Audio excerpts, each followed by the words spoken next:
All right, I've got a quick clarity moment for you. I just want you to think of this because it might be something you've never thought of before, and it will impact your life tremendously.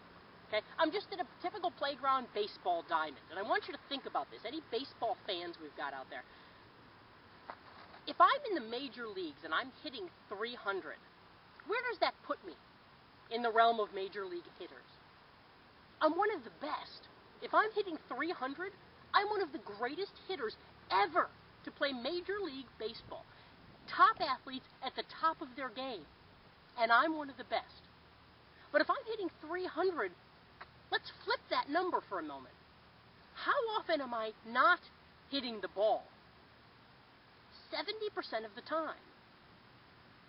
All right, let's recap for a moment. Wait a minute, what? I'm failing 70% of the time, and I'm one of the greatest who have ever lived and played the game.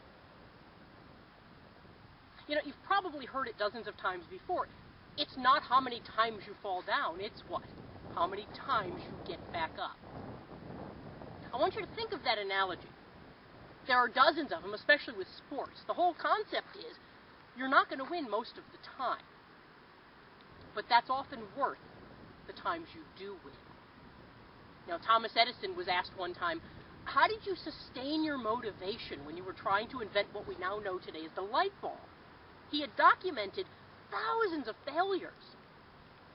And he said, no, you've got it all wrong. I've never failed once. I successfully found thousands of ways how not to do exactly what I was trying to do. In other words, you got clarity on what it is you want to do.